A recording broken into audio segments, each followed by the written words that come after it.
शुरू करो, डालो बुनियाद, घर महल नजर आएगा।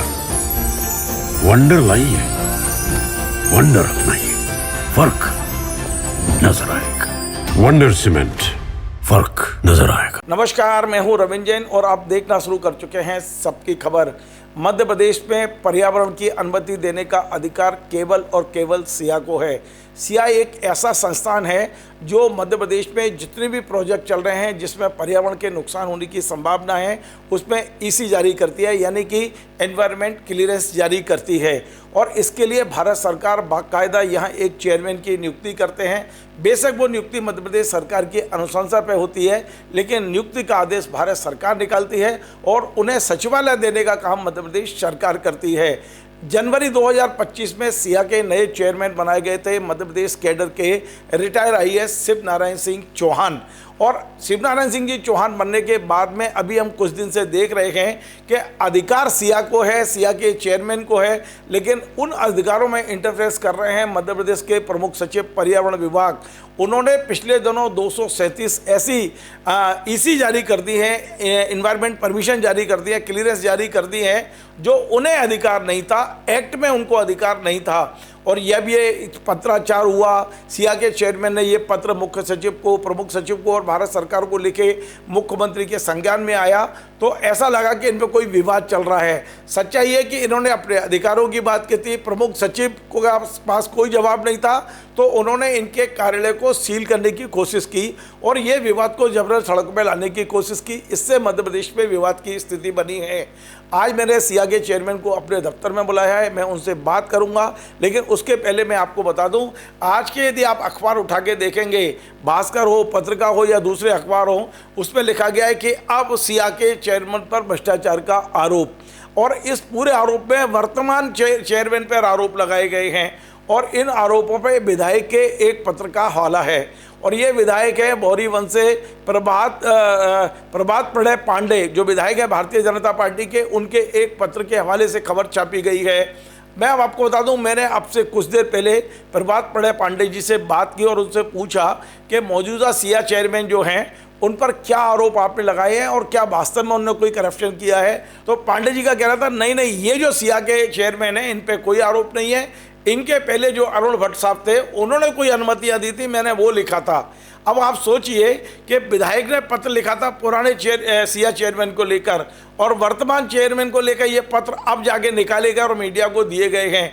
यानी आप देख लीजिए कि इस पूरी लड़ाई में किस तरह झूठ को हथियार बनाकर लड़ा जा रहा है। मैं सीधा आपको जोड़ता हूँ सिया के मौजूदा चेयरमैन से और उनसे समझने की कोशिश करते हैं कि पूरा विवाद क्या है। मेरे साथ हैं मध्य प्रदेश सिया के चेयरमैन, जो मध्य प्रदेश के रिटायर आईएएस अधिकारी हैं, शिव नारायण सिंह जी चौहान। पहली बार किसी चैनल पर बैठे हैं। मैं उनसे पहला सवाल पूछता हूं, सर आज के अखबार आपने देखे होंगे, चाहे भास्कर हो, पत्रिका हो, अन्य अखबार हो, उसमें बड़ी उससे छपा है कि सिया के चेयरमैन पर भ्रष्टाचार के आरोप। हमने ये देखा है कि भ्रष्टाचार के आरोप लगाने वाले जो विधायक हैं, मेरी फ़ोन पे उनसे बात हुई है, उनका ये कहना है कि मैंने पूर्व चेयरमैन पर आरोप लगाए, लेकिन आज जो अखबारों में छपा है वो आपके बारे में छपा है कि आपने भ्रष्टाचार किया है। क्या कहेंगे आप? यदि आप कोई भी अच्छा काम करोगे और किसी गंदगी की सफाई करोगे, तो जब गंदगी की सफाई करोगे तो आपके हाथ भी गंदे होंगे। यदि आपने कीचड़ में पत्थर डाला तो छींटे आपके ऊपर भी उड़ेंगे, लेकिन चूंकि हाथ गंदे हो जाएंगे इस डर से हम गंदगी की सफाई ना करें, ये गलत होगा। गलत तो गलत है, उसको ठीक करना हमारा फर्ज है। जिसको जो आरोप लगाना हो लगाए, लेकिन आपने खुद कहा कि माननीय विधायक जी ने कहा कि नहीं हमने इनको ऊपर आरोप नहीं लगाए, तो अल्टीमेटली यही निकलेगा कि एकदम से Siya chairman neat and clean है और न्याय के लिए उन्होंने काम किया। देखो, ये जिस प्रकरण का उल्लेख कर रहे हैं उस प्रकरण में जून 2024 में निराकरण हो चुका है और उसमें ईसी जारी की जा चुकी है। अब ईसी जारी की जा चुकी है, ये निर्णय सिया ने लिया था, लेकिन ये बात सही है कि ये प्रकरण वापस हमारे पास आया था और हमारे पास जब आया तो सदस्य सचिव ने ये लिखा कि कुछ प्रकरण ऐसे हैं जिनमें कि लिपि की त्रुटि हो गई है, इसलिए उसको वापस लिया जाए। लेकिन जब प्रकरण हमारे पास आया और हम लोगों ने परीक्षण किया तो देखा कि इसमें तो कोई लिपि की त्रुटि नहीं है और इसमें निराकरण हो चुका है। तो ये थोड़ा क्या ऑफिशियल मामला है। मैंने उसमें लिखा है कि जिन लोगों ने गड़बड़ी की है उनके खिलाफ कार्रवाई की जाए। और फिर ये भी देखने में आया है कि जिन प्रकरणों में सिया निर्णय ले चुका था उन प्रकरणों की समीक्षा सिया के बाबू अधिकारियों ने की और ये कहा कि सिया का निर्णय गलत है। एक्चुअली में ये सब व्यवस्था ऐसा हो नहीं सकता, ये सब गलत है, कानून के विपरीत है, अराजकता जैसी स्थिति है। तो इन सबको दुरुस्त करने के लिए ही मैंने कदम उठाया है और कोशिश ये की जाती है कि सब कुछ कानून के अनुसार हो, नियमानुसार हो। जिस भाव से पर्यावरण कानून बनाया गया है, पर्यावरण संरक्षण अधिनियम 1986, पर्यावरण नियम 1986, ईआ नोटिफिकेशन 2006 और अन्य पर्यावरण के जो कानून बनाए हैं उस कानून के अनुसार काम हो। पर यदि लोगों की आदत कानून तोड़ने की हो चुकी है और यदि उनको कानून के अनुसार काम करने के लिए बोलते हैं तो लोगों को थोड़ी तकलीफ होती है और उसी तकलीफ से बौखलाकर इस तरह की बातें होती है। दूसरा, यदि कोई वरिष्ठ अधिकारी है और उनका वेस्टेड इंटरेस्ट हो जाता है तो वो भी उसमें कूद पड़ते हैं, तो उससे भी गड़बड़ी होती है। जैसे एक प्रमुख सचिव का इसी से कोई लेना देना नहीं, लेकिन उनका जो भी कारण हो, लेकिन चूँकि उन्होंने 237 ईसी जारी कर दी तो वो भी उसमें शामिल हो गए। तो ऐसा लगता है जैसे माइनिंग माफिया या पीएस और अधिकारी जैसा मिल गए। लेकिन कुल मिला के मेरा सभी से आग्रह है कि सबको छोड़ के अपने कर्तव्य और दायित्व का निर्वहन करें, अपना काम करें। और मेरा आपसे भी आग्रह है इन सबको छोड़ के सभी को यही सलाह दें कि अपना अपना काम करें। नहीं, देखिए साहब, मीडिया का काम है खबरें एक पहुंचाना, जो कुछ चल रहा है वो पब्लिक को बताना। हम इसमें कोई पार्टी नहीं है, लेकिन मैं सिर्फ आपसे ये समझने की कोशिश कर रहा हूं कि एक सिया के चेयरमैन जिन्हें भारत सरकार ने नियुक्त किया है, मध्य प्रदेश सरकार ने सचिवालय दिया है, क्या सिया के चेयरमैन का कार्यालय प्रमुख सचिव हिस्से से बंद कर सकता है? जैसे आप 3 दिन पहले जब दफ्तर में पहुंचे मंडे को तो ताला लगा मिला, चपरासी कह रहा है कि आप केवल बैठक के लिए आपका ऑफिस खोलेगा। क्या महसूस किया आपने उस समय? नहीं, मैंने देखो ये महसूस किया कि जब कोई व्यक्ति किसी अपराध में फंस जाता है, जब व्यक्ति अपराध करता है तो उसको लगता है उसको कोई पकड़ नहीं पाएगा। जब उसका अपराध पकड़ में आ जाता है तो फिर बौखलाहट आ जाती है। मुझे लगता है पीएस के साथ भी यही हुआ, क्योंकि उन्होंने ईसी जारी कर दी। और ये बात सही है कि सिया के अलावा यदि कोई व्यक्ति ईसी जारी करता है, सिया और गवर्नमेंट ऑफ इंडिया के अलावा, तो उसमें 5 साल की सज़ा है। तो हो सकता है इस बौखलाहट से उन्होंने कर दिया हो या गलती से कर दिया हो। सर, लेकिन सवाल यह है कि इस समय पूरे मध्य प्रदेश में पर्यावरण को लेकर लोग चिंतित हैं, आप भी चिंतित हैं। आखिर ये जो विवाद की स्थिति दिखाई दे रही है, ये कब तक चलेगी? माननीय मुख्यमंत्री जी 19 को लौटेंगे, क्या होगा? क्या लग रहा है आपको? ये हल क्या है इसका? मुझे लग रहा है कि हल होगा, सुधार होगा। देखो, हमारी 7 मई 2025 को जो मीटिंग हुई थी उसके मिनट्स या तो उसी दिन अपलोड हो जाना चाहिए या ज़्यादा से ज़्यादा 5 दिन में अपलोड हो जाना चाहिए। और हमारे ईआर नोटिफिकेशन 2006 से उसका पैरा 5 है, उसमें स्पष्ट उल्लेख है कि 5 दिन के भीतर होना चाहिए। यदि 5 दिन के भीतर यदि वो अपलोड नहीं होते हैं तो वो आपराधिक कृत्य है, कदाचरण है। लेकिन अल्टीमेटली 70 दिन में जाके कल अपलोड हो गए।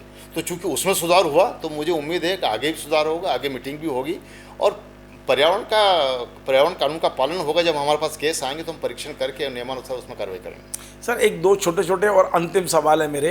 पहला सवाल मेरा ये है कि 237 जो अनुमतियाँ दे दी गई हैं, आपको दरकिनार करके, सिया को दरकिनार करके, यद्यपि एक और अपराध ये हुआ है कि सिया के लेटर हेड पे की गई है और उस पर अप्रूवल पीएस से लिया गया है, प्रमुख सचिव से लिया गया है। उन 237 अनुमतियों का क्या होगा? पहला सवाल ये है। देखो, मैंने कहा कि सिया के अलावा कोई अनुमति नहीं दे सकता। सिया के अलावा तो सर वो कैंसिल होंगी या रिव्यू होंगी? क्या नियम क्या कहता है? देखो, ये चूंकि जिस व्यक्ति ने जारी किया आप उनसे पूछो, मेरे से मत पूछो क्या करना, उनने क्यों दी। हाँ, ये जरूर है कि जब इन्होंने अनुमति दी तो उसमें अनुमतियों में लिख दिया कि सिया ने डीम अप्रूवल मानी। लेकिन ये बात सही है कि मेरे सामने कभी वो नहीं आया, सिया की बैठक ही नहीं हुई। और जब सिया की बैठक नहीं आई तो सिया ने डीम अप्रूवल माना ही नहीं। तो वो गलतियाँ हुई उनसे बहुत सारी। ये लिखना भी गलत है, वो एक तरह से कूट रचित दस्तावेज तैयार करना जैसा है। लेकिन ये सब आपका मामला भी नहीं है, इसको प्लीज़ बंद कर दो। ठीक है सर, एक आखिरी छोटा सा सवाल और ये अंतिम सवाल मेरा ये है। मेरे सूत्र मुझे बता रहे हैं कि बल्लभ भवन में प्रमुख सचिव ने सिया के चेयरमैन की नियुक्ति रद्द करने का एक प्रस्ताव बनाया था। क्या ये बना सकते हैं? एक्ट क्या कहता है? आपकी नियुक्ति भारत सरकार ने की है, तो क्या मध्य प्रदेश का कोई आईएएस अधिकारी आपकी नियुक्ति रद्द करने का प्रस्ताव बना सकता है? क्या नियम क्या कहता है सर? देखो, जब तक मेरे पास कोई आधिकारिक और प्रमाणिक जानकारी नहीं हो, मैं टिप्पणी नहीं करता। चलिए, कोई ये मत करिए, पर क्या आपको हटाने की कोई प्रक्रिया है? जैसे हर पद पर आने वाले व्यक्ति की पद पे आने की और जाने की दोनों प्रक्रिया रहती हैं। क्या कोई भारत सरकार ने आपकी नियुक्ति की है, मध्य प्रदेश सरकार की अनुशंसा पे की है, तो क्या मध्य प्रदेश की अनुशंसा पे हटा सकते हैं या नहीं हटा सकते? क्या नियम है? ये बात सही है कि सिया की नियुक्ति भारत सरकार द्वारा की गई है, और जो भी काम होता है किसी भी व्यक्ति द्वारा, सरकार द्वारा, तो वो कोई नियम प्रावधान के अनुसार होता है। आज जो आप मेरे से बात कर रहे हो, आपको याद होगा, ये भी नियम के अनुसार है। किस नियम? यदि आपको संविधान द्वारा मौलिक अधिकार दिया गया अपनी बात रखने का, उसके तहत बात कर रहे हो, तो बिना कानून के कोई काम होता ही नहीं है, ठीक है ना। हाँ, ये कुछ लोग गलती से कर जाते हैं, जैसे पीएस ने अनुमति दे दी, उनको कानून में अधिकार नहीं, लेकिन दे दी, ठीक है ना। और जहाँ तक नियुक्ति और हटाने की बात है, ये भारत सरकार का मामला है। भारत सरकार ने यह नोटिफिकेशन 2006 के पैरा 3 के अनुसार नियुक्त की है, तो जो भी इस मामले में निर्णय लेना भारत सरकार करेगी। हम फालतू बातों पर क्यों बात करें? चलिए, बहुत बहुत धन्यवाद। तो आपने सुना, ये मध्य प्रदेश के रिटायर आईएएस अधिकारी शिव नारायण सिंह चौहान हैं, जो वर्तमान में सिया के चेयरमैन हैं। और सारा विवाद केवल इस बात को लेके है कि जैसे यदि आपको मंत्री बना दिया जाए, मुख्यमंत्री बना दिया जाए, और आपके लेटर पैड को, आपके अधिकारों का उपयोग कोई दूसरा करे, तो निश्चित तौर पे जो आप पर बीतेगी वही आज इन पर बीत रही है। सिया का चेयरमैन इन्हें बनाया गया है और अनुमतियां प्रमुख सचिव जारी कर रहे हैं।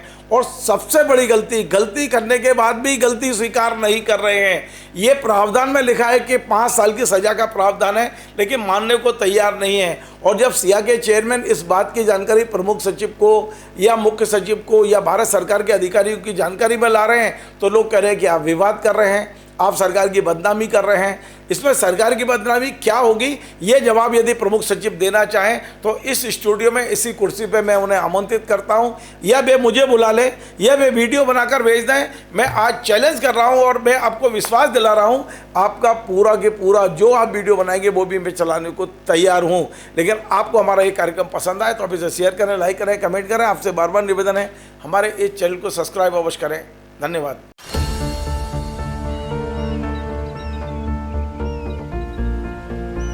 जो बनकर मेरा हमसफर आएगा, सिर्फ उसी को फर्क नजर आएगा। शुरू करो, डालो बुनियाद, घर महल नजर आएगा।